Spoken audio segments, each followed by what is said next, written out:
Shalom, shalom, mbote bisika nyonso yo bozwami kuranda délivrance et télévision. Nzambe ya notre papa, le Dieu d'alliance apambola bino.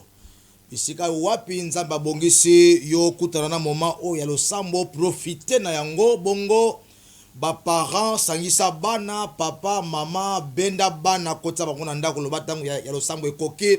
Chaque chose a son temps comme déclare la parole de Dieu. Bongo nzambe wana akumisama na butu ya lelo nzambe wana asanjolama mokonzi wana anetolama zwa nkembo lokumu parce qu'azo mérité yango lui qui est l'auteur ya souffle de vie tozali na yango soki tozo loba tozo tambola tozala ba mouvement parce que nzambe wana a permettre yango soki nzamba boyaka ngai na yo pe moi tozala ba mouvement ezali te tika kombo na ye kumisama parce que le merveilleux bongo. La reconnaissance monte également à la personne de notre papa, l'apôtre Walo Mutenga Malachi, pour sa marque de confiance qu'il continue à nous faire, nous qui sommes ses serviteurs, na kopesa biso espace na télévision, ko sambela elongo na bandeko yo bazwami au travers le monde entier. Le Dieu de son alliance a pambolaye ebele. Bongo, nous voulons prier pour remettre ce temps entre les mains de Dieu, nous voulons prier pour confier, recommander ces moments entre les mains du Seigneur, pour réaliser la présence de Dieu. Nzambe toye par la foi liboso ya trône ya grâce ya bonzambe na yo, ko pambola yo ko kumisa yo, ko tombola kombo na yo, ko loba yo za malamu bolingo pe yo tonda nguya. Tango esimba mana yo mokonzi na nkembo parce que soki to sangani na butu ya mabonde délice pour que yo changer ba directive oyo ténèbres pesa biso na mabota. O longola ba ordre satanique o installé ba ordonnance à kibonzambe na yo. Bongo gérer moment oyo par la puissance de ton esprit afin que tout soit pour ta gloire Jésus, pour ta gloire seule ainsi que pour le bonheur, la délivrance et la liberté totale de ton peuple. Par ton nom puissant et glorieux Jésus, nous t'avons ainsi prié. Amen. Yesu Masia apambola yo bisika ezwami yo obeteli na nzambe wana maboko parce que c'est lui le Dieu de délivrance, c'est lui qui libère les chaînes et c'est lui qui nous accorde la délivrance d'une manière totale.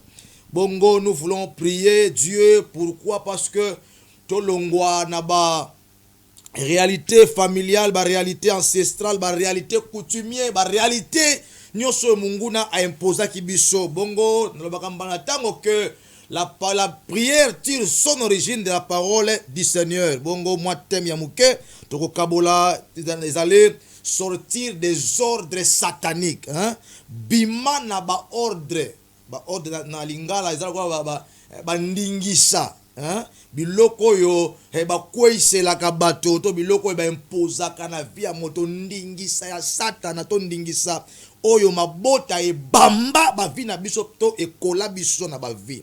Nzambe wana asungela ngai yo poko ya lelo ezala poko yo kolongwa sous les ordres sataniques mais tu vivras sous les ordres ya El Shaddai. Nous sommes dans le livre ya Jérémie chapitre 35, une histoire bien connue, une histoire yo ye bien na Bible na yo ezali Jérémie 35 tu reçois 2 ou 3 passages ou 3 versets et sunga biso na losambo. Jérémie chapitre 35 tu reçois verset 6 qui donne la verset 8. Nous lisons la parole de Dieu au nom de Jésus. Nana pesinga amen. Makoma elobi boye. Mais il répondit, nous ne buvons pas de vin, car Jonadab, fils de Rekab, notre père, nous a donné cet ordre. Vous ne boirez jamais de vin, ni vous, ni vos fils, et vous ne bâtirez point de maison. Vous ne sèmerez aucune semence, vous ne planterez point de vignes, et vous n'en posséderez point. Mais vous habiterez, vous habiterez sous des tentes toute votre vie, afin que vous viviez longtemps dans les pays où vous êtes étrangers. Nous obéissons à tout ce que nous a prescrit Jonadab, fils de Rekab, notre père. Nous ne buvons pas, nous ne buvons pas de vin. Nous, notre descendance, nos femmes, nos enfants, tomelakate, tosepelakate, pona nini parce que zali ordre oyo batikela biso bakinela biso. Balobi nous obéissons. Pona nini parce que apesa ki biso mobeko. Bien aimé, ce sont des réalités qui se passent dans de différentes familles. Na famille na yo pesa na ba ordre moko epesama quelque part. Oyo ti lelo yo ozo koba na ko exécuter yango d'une manière ou d'une autre. Même cela ne correspond pas à tes désirs ou à tes besoins ou encore à ta volonté. Les ordres qui ont été donnés, les ordres que le diable ou encore les collaborateurs sataniques vivant dans ta famille, ceux qui t'ont précédé batika. Awa libota mobimba nde bazo répondre na question, ton préoccupation ou encore na proposition à l'homme de Dieu. Une histoire bien connue à une famille babengi libota ya ba Rekabite. Bakutana na makambo ndenge na ndenge bavana na ba conditions ba situation bizarre et compliquée. Mais un jour, il y a un homme de Dieu qui se présente à Juma Lobepa Nzambe. D'ailleurs, sur le verset 1er, il y a chapitre Oyo Kuta que la parole de Dieu fut adressée. La parole de Dieu fut adressée à cet homme de Dieu concernant cette famille, concernant ce peuple. C'est la chose qui se passe aujourd'hui dans la vie de plusieurs chrétiens, c'est vrai. Azamu Nzambe, Azamu Christo, Akendaka ndako Nzambe, abondelaka na ye. Mais ce qui batali situation vitale na ye na mutu ayebi Nzambe te baza comparable, baza égal. Ce qui batali condition de vie na ye batali ba réalité à famille. Ouais, son nyoko la batu bayebi Nzambe te bakuta ngo pe pa na ye. Les ordres qui ont été donnés, légués, laissés par les ancêtres, ils ont sasana yo mu Christo lelo. Ozoluka Nzambe comme si rien ne fonctionne, rien ne change, comme si Nzambe a la pogna son nimba. Pendant que l'écrit Dieu ne sommeille ni ne dort. Les ordres qui ont été donnés dans ta famille, mobeko etikarato ndingisese kweya esalama ndengo wana, alors le respect ou la mise en exécution esalama kino lelo. Oh bien-aimé, laisse-moi te dire, le thème de ce soir, c'est sortir des ordres sataniques de ta famille. Lelo Nzambe fa longola yo na se abilakeli wana. Nzambe fa longola yo na se ba ordre wana. Awa libota oyo, la personne qui a envoyé les serviteurs de Dieu pour que a communiqué bango la foi, yakobima c'est Dieu. Dieu a parlé au travers la bouche de Jérémie. Le bino te kende et pas la bango. Longo la bango na pi bazana ngo yaka la bango randa kwa Nzambe. Kosuka na bango na parbit na lipa de kota na bango kino na bisika bisantu ba comprendre que ba na une certaine considération na misu na Nzambe, bien que na mokili ba sous-estimer bango. Mais yoka réponse ya batoy. Bazo répondre musali ya Nzambe koloba que biso tozana se ya ba ordre moko batikela biso. C'est la vie des chrétiens aujourd'hui. Il est chrétien, c'est vrai, elle est chrétienne. Mais elle vit sous les ordres de son oncle. Elle vit sous la dépendance totale de ceux qui l'ont précédé. Ceux qui ont un problème qui est lié à la famille, elle aussi ou il aussi, à subir les mêmes conséquences. Les choses qui troublent ta vie aujourd'hui, ce que tu as dit, maman, qui t'a moi, si vous avez une vie pareille. Mais au sali analyse ya ba vie na bango ba yebi Nzambe te. Yo yebi Nzambe c'est pour le changement. Yebi Nzambe c'est pour la délivrance. Yebi Nzambe c'est pour la restauration complète. Yebi Nzambe c'est une grande responsabilité. Les ordres qui ont été donnés à ta famille, les ordres qui ont été légués par les ancêtres, na pourquoi lelo il faut ça la refie à ma ordre wana. S'il y a quelqu'un qui doit sortir désobéissant, il y a un ordre à ténèbres la famille, nous t'envoie il faut zalandeyo. Bah constater que non, il y a un têtu, il y a une tête dure. À boy koto ça oh les ordre la famille, mais à l'outil contre ça les changements. Le changement viendra avec toi les chrétiens qui m'attendent ce soir. Tika hier soir à la ngayo bolam na pourquoi lelo. Bolingwanzambe wana efuta yo. Les Rechabites ont répondu à l'homme de Dieu. Nous ne pouvons pas nous jouir, nous ne pouvons pas avoir le plaisir de vivre une vie heureuse. Pourquoi? Parce que nous obéissons aux ordres. Mutatika mwesi akufa kala. Bongo ba conséquence ya misala na eto ya ba ordre na ye tikali ko konza batu. Boko tongate, boko zana stabilité te, boko lona te, c'est-à-dire la richesse bo posséder en côté. Vous devez vivre dans une pauvreté atroce. Pourquoi est-ce qu'il faut qu'on t'en arrête ba pauvre pendant que ton père que tu pries, ma comment l'or et l'argent lui appartient? Pourquoi tu dois demeurer dans cette maladie, Mikolo Belé, Toba Moule Belé, pendant que celui que tu cherches, Jova Rafa? Est-ce qu'il est Rafa pour les autres et non pas pour toi? Non, Dieu est le Dieu de tout le monde. Dieu est ton Père. Soka Zali Nzambe o atonda bozui, yope fo pamulama. Soka Zali Nzambe o abiki sakabokono, yope fo bika. Parce que Dieu est ton Père. Et on a révolté fond la boutoir les lots. Ce qu'on viva carasser à ordre quelqu'un qui pèse sa la famille na yo. Les longs zamba ko piccolo ya ko piccola kuna. Pourquoi? Parce que tu ne fais plus partie de ces membres effectifs qui doivent souffrir, mais tu es racheté par le sang de l'agneau, afin que yo mène une vie de prospérité, une vie de bonne santé, une vie d'émergence, une vie de progrès, une vie de tranquillité et une vie paisible. Nzaba sungela ngayo na butwa lelo. Olo mwana ba mbadi ya famille. Olo mwana se aba ordre moko kokwa tika na famille oyo mutako ko tambula na mutuka te na famille oyo mutako ko matate na mutako ko bonga te na famille oyo mutako ko balate na famille oyo il y a toujours des interdits par-ci par-là et puis etika lokola ordre ezo koba ko nyokola bato kino lelo. Même na temps actuel basenga ba indépendance. Pourquoi? Parce qu'il y a eu la maltraitance. Nzambe ya notre Père a cotissé la délivrance, la liberté et la désobéissance aux œuvres maléfiques. Tu ne seras pas manipulé par les ténèbres et Dieu va posséder ta vie. Nous voulons prier Dieu, nous voulons invoquer le ciel, nous voulons invoquer le Créateur, Dieu Tout-Puissant. Que Dieu puisse se manifester en toi.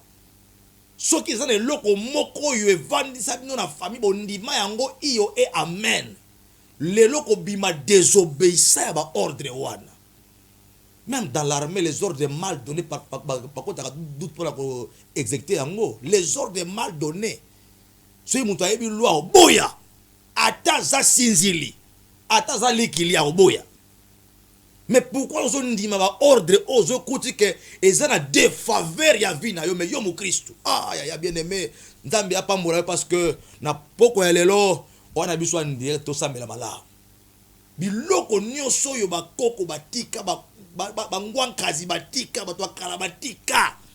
Ba ordre ba pesa na famille lelo il fait panza na kobanda na source nango kino na misala nango ya tongwa lelo. Dieu va se manifester. Nous avons la foi. J'aimerais que tu concentres toi et que tu te retournes en toi-même. Pour comprendre que tu es mieux placé pour apporter la délivrance dans cette famille. Nalobi awa bima désobéissant y a ordre satanique. S'il y a des ceux qui se sont psychomés ou encore acceptés d'être manipulés, yo kondi mabuzo ba wanate. La Bible me dit ne participez pas aux œuvres infructueuses, mais plutôt condamnez-les. Les œuvres infructueuses à ténèbres qu'on participe, mais plutôt condamnez. Il y a quelqu'un qui doit sortir impoli, désobéissant. Il y a un ordre ténébreux. C'est toi. Bakuta yozo boyango, bakuta yozo tosango te. Pourquoi? Parce que ça va ordre mal donné. Nzambe wana aselanga yobolam. Réalisons la présence de Dieu. Nous voulons prier Dieu. Nous voulons invoquer le ciel. Nous voulons aujourd'hui que oyo basepelisa basepela kondimisa biso parce que batrouva que eza na défaveur na biso mais na faveur na bango aujourd'hui babétise wana ezosuka.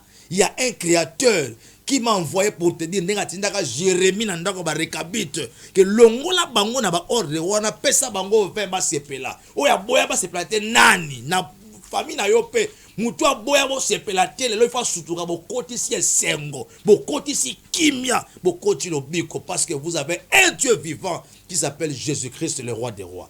Est-ce qu'on peut acclamer ce Dieu capable? Mettez-la in maboko ya solo. Yesu Masia apambola. Nalingi sike zwami yo obanda kotombola nano kombo ya Yesu. Likolo ya ba ordre satanique epesama na famille na yo. Les récabites ont dit, nous obéissons à l'ordre, nous suivons l'ordre. Hein, le verset 6. Mais ils répondirent, nous ne pouvons pas boire de vin, car Jonadab, le fils de Rekab, notre père, nous a donné cet ordre. Et il confirme cet ordre, un ordre mal donné, un ordre qui ne vous donne pas la joie. Pourquoi en accepter? Aïe aïe aïe, nzamba sungelanga yo. Yesu tombola ili kola ba ordre o epesama na famille na yo. Ordre ya pauvreté, ordre ya sécheresse, ordre ya manquement, ordre ya souffrance, ordre ya maladie, ordre ya chômage. Yebisa nzambe na butwa lelo. Likola ba ordre wana bakuta un créateur aza élevé. Quand Dieu se lève, les ordres diaboliques de ta famille tombent. Prions Dieu, alléluia. Père de gloire, et pour élever les pères de paix. Et pour la yonzamba maloba. Nous sommes les créateurs. Possibilité.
Yes, Masia Pambola yo. Les ténèbres comprennent maintenant que Jésus est au-dessus de tous ses ordres. Amen. Maintenant, ozonge pas le Créateur, ton Dieu, ton roi, ton Seigneur. Il n'est pas comparable à un autre. Azate le kol nzambe. Mais quittez pas nzambe, alors nzambe ayo que la famille na yo mawa. Bondima biloko esengeli bondima te. Bobeisa na biloko esengeli ki botosate. Vous avez des difficultés d'obéir à la parole de Dieu, mais vous obéissez aux ordres de vos ancêtres. Selon la coutume, selon la tradition, selon, non. Ici, ces gens ont reconnu que Tozana c'est à ordre moko batike la biso. C'est le même cas avec votre famille. Le banzambe yo ke la biso mawa. Totosa biloko batosa kate. Tondima biloko bandima kate. To introduire na kati ba vie na biso biloko esengela ki to boya bandakala. Ne participez pas, ne prenez pas. Sopa mawana yo limbisa biso. Prions Dieu, alléluia.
avec la famille na yo mawa na makila na ya sokola bino akomisa bino plus blanche que la neige agréé bino na trône na ye pe asepelisa motema na bino butu ya lelo tobeteli sur maboko pour sa compassion sa grâce miséricordieuse.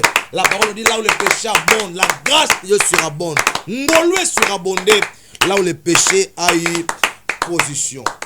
Nous voulons prier Dieu aux hommes Nzambe dans la besoin bokonzi na yo eya. Yesu atali ba yeko na bitango zo bonde la bolo batata na biso zalo likolo bokonzi na yo eya. L'autorité de Jésus-Christ eya na vie na yo par le moyen de qui? De son esprit, qui est le Saint-Esprit. C'est cet esprit qui te donnera maintenant la force. Ya koloba te na ba ordre de ténèbres. Tu te sens faible, pourquoi? Voilà pourquoi tu acceptes ba décision to ba ordre ya butu. Ba bambi eloko moko awa famille ezalaka boyo pour lobi iyo amen andimi yango. Parce que osa faible, impuissant par rapport à bateau. Le bala nzambe na butu lelo. Na lingina zala rempli de ton onction, de ta puissance. Mon limono vanda kacha nzotoyo. Je vais donner les ordres qui vont changer les ordres précédents.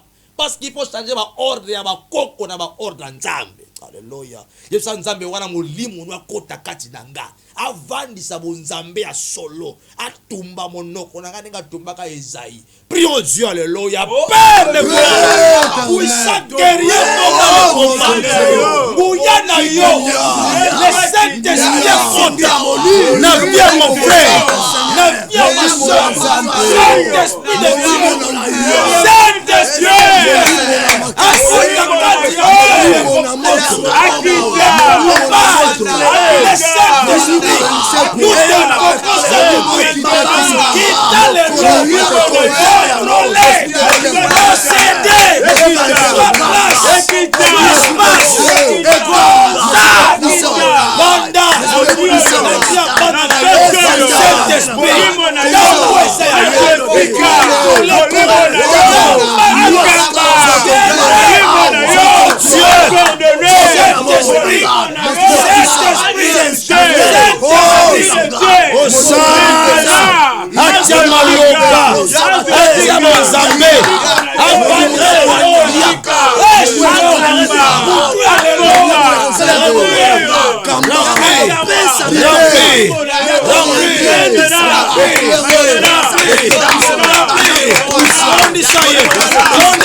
Ma soeur,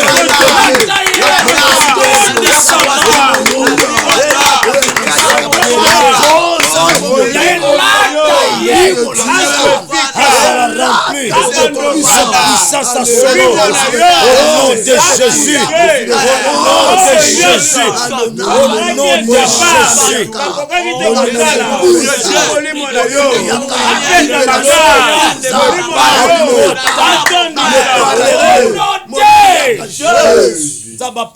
tu es rempli de la puissance. tu es rempli de l'onction de Dieu.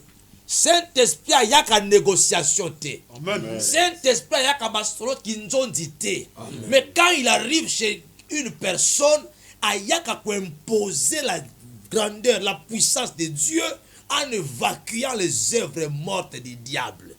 Au constat la prière avec autorité, ça va concentrer s'il te plaît. Maintenant les choses commencent, il y a changement d'ordre. Il y avait un ordre à l'ancien thématique et la bino. Jonadab, fils de Rekab, notre père, nous a laissé cet ordre. Jonadab, aujourd'hui, c'est le Saint-Esprit qui vient avec les ordres divins pour imposer la gloire de Dieu dans votre vie. Okobet à prier au nom de Jésus. Les ordres nyoso va pesaka bino bondi maka sambo yeba. Croyez que c'est pour votre avantage. Mais nzoke za po sasa ba vina bino. Ozwebi sanzambe na butwa lelo. Tout ce que vous avez reçu nyoso bo yamba lokola ordre.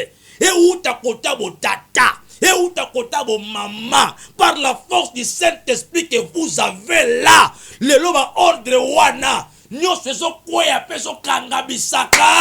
Nyo haleluya.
Shaddai, support yaba ordre wane zanin.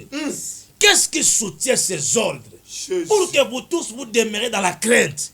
Parce qu'il y a eu un ordre. Écoutez ici, la condition sine qua non pour y vivre longtemps, il faut zala sandaku, otongate, osalate, osala instable dans la vie pour vivre longtemps. À quoi bon traîner sur la terre si vous n'avez rien? N'est pas bon te bérer le lot, même dans votre famille là. Ce que moutoumouka misi moutou ba à kouya koufi. Pourquoi? Parce qu'il y a une loi qui vous a interdit d'avoir la richesse. Voilà pourquoi bato mbongo basila dans la famille. Ce que matika moi mouké asimbaki moi 1000. Bancho balamuke pas bakati. Pourquoi? Parce qu'il y a une loi, il y a un ordre. Support ya ko umela na mokili ndezo bangisa bango kotonga. Ozwe bisanzambe na famille na nga. Support nyonso et simba ba ordre à ténèbres. Ateza ba sacrifice du sang. Tel satanique. Ba tonga na village. Yango de pia makasi pour que les ordres à ténèbres soient respectés. Lelo support wane zo panzana. Ozo beta maboko na yo. Ozo panza support.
Bien-aimé, cette famille a déclaré, sali déclaration claire, machaki ba mot devant l'homme de Dieu.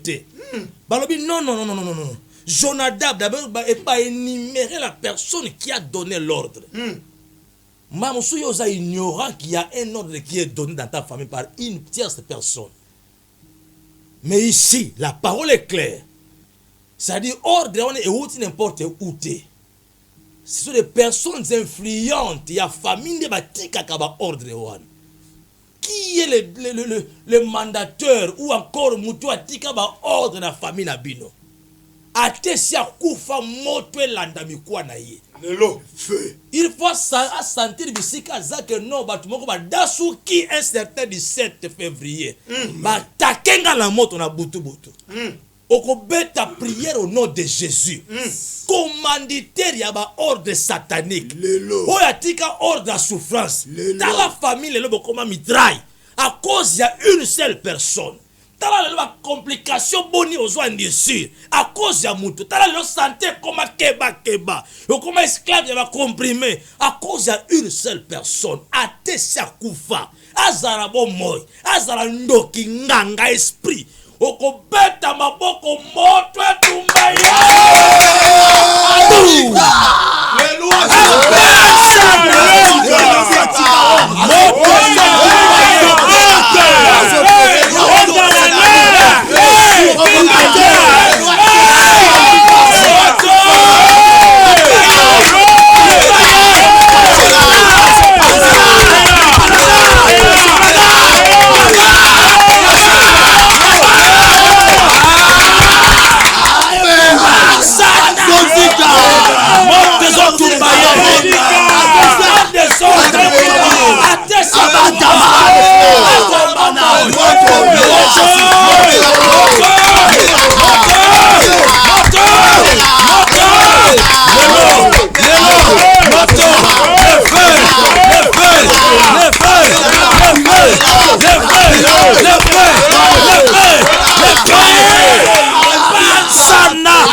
Domaine nini ya vie na yo ezana retenu captive na ba ordre à ténèbres. Awa ordre beti na plusieurs domaines, c'est-à-dire les domaines essentiels où est ça la mutu valeur. Beaucoup qu'on a vie noté. Quand on parle du vin, on voit la joie. Vino et peut ça que c'est mon fête. Vrai ou faux? Vrai. C'est-à-dire la joie d'exister. La joie d'être un homme, une femme, la joie de demeurer sur cette terre. Pourquoi? Parce que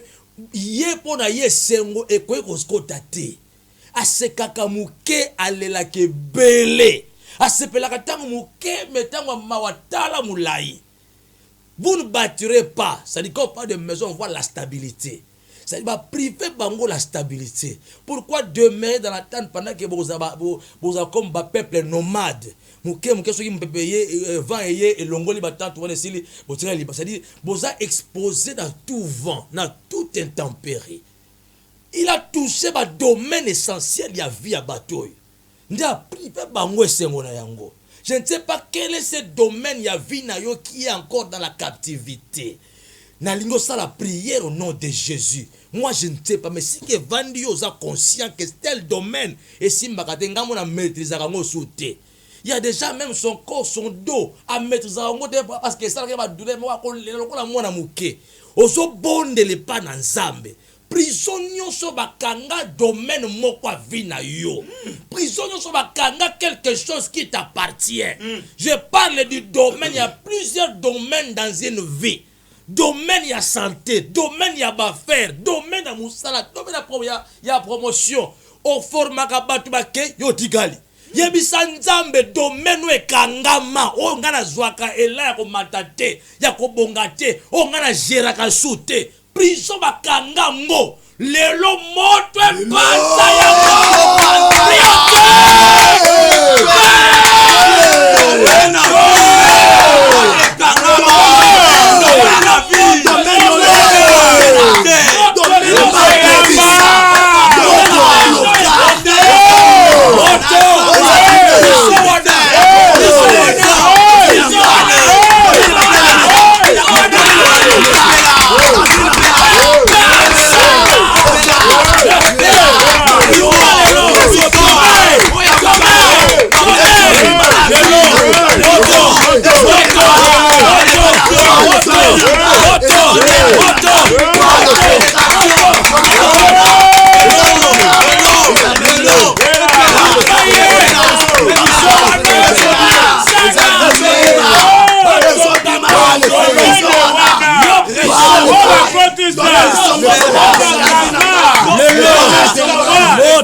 tombola loboka mobale likolo lo sambo so sala poko ya lelo buto ya lelo c'est Kota récupérer ces domaines qui étaient sous la captivité.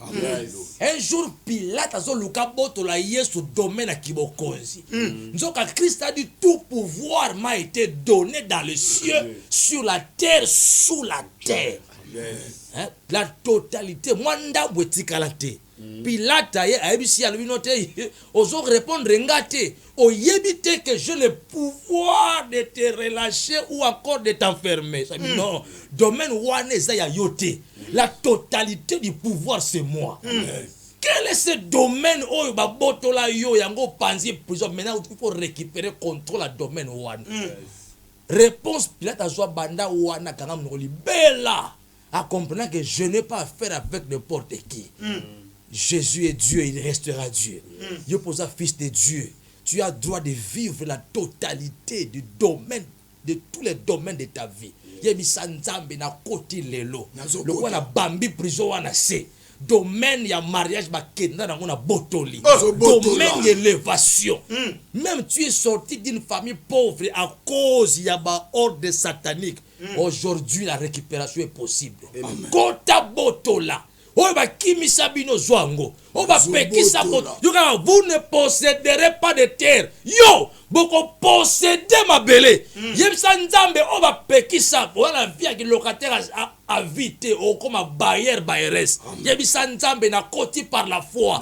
Domaine ba contrôler kalaba kimisa ngango. Domaine à mariage, élévation, ya succès, ya emploi, ya prospérité. Kota botola.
Bien-aimé. Alléluia. Yoka bateau et l'autre bateau le na monter ma passe.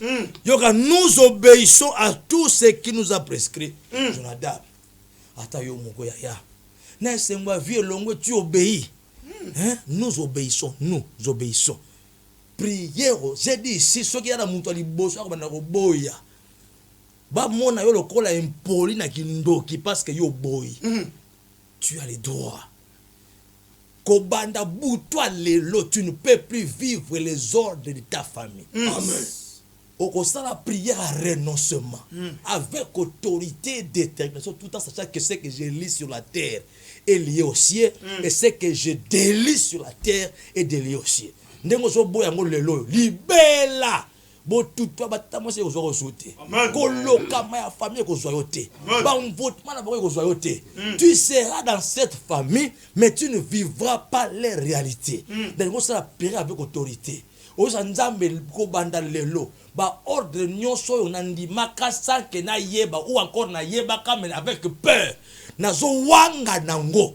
Nazo boya yango, na o renoncer na yango. C'est ça que Jérémie voulait que ce peuple puisse savoir, qu'il y a un Dieu qui peut vous donner une vie meilleure que ces ordres que vous suivez. Ndi baso boy, yebsa nzambe butwa lelo, mo bekwa bo tata bo mama, na boya mo na kombo na Yesu. Tombola bongongo, prie Dieu alléluia. Dieu alléluia.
Amen. Naligi siko yo sambela. O instaurer les ordres du vin. Amen. Les ordres de Dieu. Alléluia. Awalobi, vous ne bâtirez pas de belles maisons. Ndokande ma commerce na Deutéronome, lorsque vous habiterez de belles maisons. Nzamba pesa oda bino tango kovana banda wa kitoko. Ni nzamba yebi ki faut vana na wa kitoko. Nzamba yebi ki faut mener une bonne vie. C'est des fois pour regretter sur ta vie zanango. O ça la prière maintenant so déclarer. Biloko nyonso ba pekisa bino. Oyo mona ka musika wana. Ekoza la pe panayo. Le bana nzambe butwa lelo. Santé na mona ka bato ba saka na ngwa. La ngape. Bozwi na mona ka hier na enviaka yao. Oyo ba pekisa famille oyo. Lelo ordre nzambe za ke misale kota na famille oyo. Batu ba bonga na famille oyo. Ba riche ba na famille oyo. Kombo ya famille oyo mata. Maladie longwa na famille oyo guérison et kota. Ozo déclarer avec foi. Prions Dieu, alléluia.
Proclamer une nuit favorable, un sommeil doux et agréable. Amen. Et on a une surprise en Nzambe. Amen.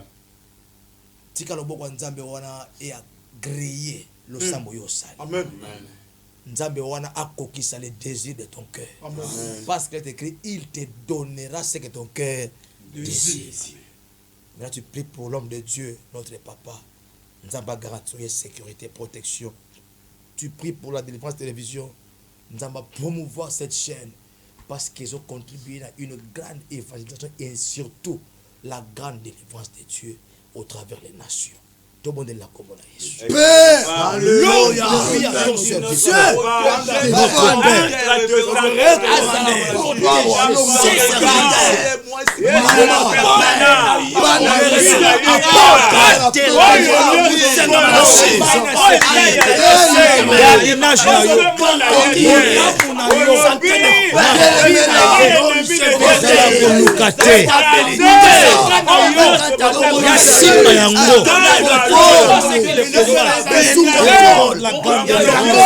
La délivrance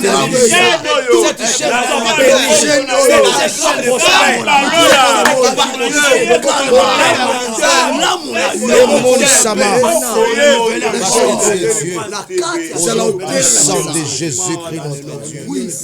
C'est quand Nzambe wana agréé pe a accepté le sambo na yo. Amen. Longwa libela na ba ordre à teneur. Amen. Démissionner na ba ordre wana. Amen. Sala désobéissant na ba ordre wana. Amen. Et yo vivre les ordres qui viennent de Dieu. Amen. Car la parole déclare l'homme ne peut recevoir que ce que Dieu lui a donné. Oyo nzamba pesiote ba kutango epana yote. Na pekisi tout ce qui ne vient pas de Dieu quoi atterrir na ndako na yo. Ndenge satana lekaka likolo ndako ajo batali azuma kokia ko kitate pour nzamba zalaki wana. Na ndako no pe nzamba za la sécurité permanente. Ozanga na butu sécurité te. Ozanga na moi sécurité te.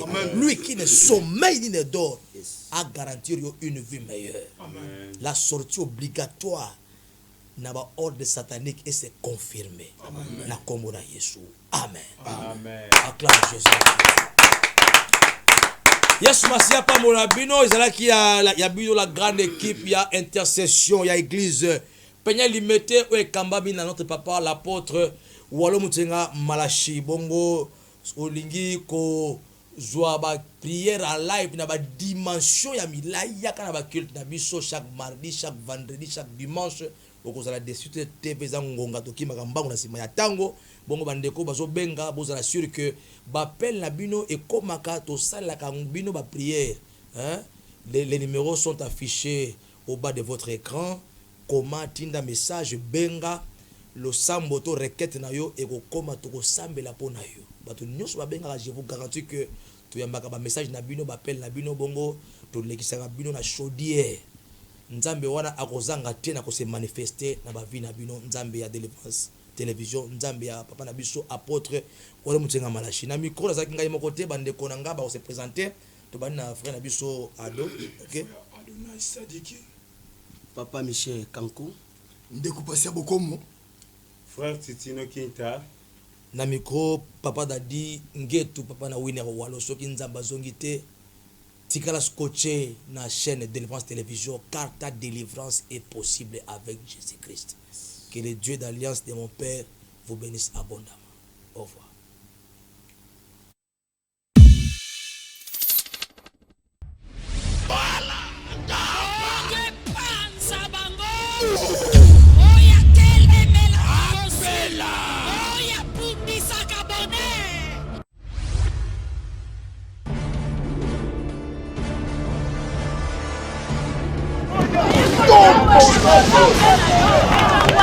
Yekela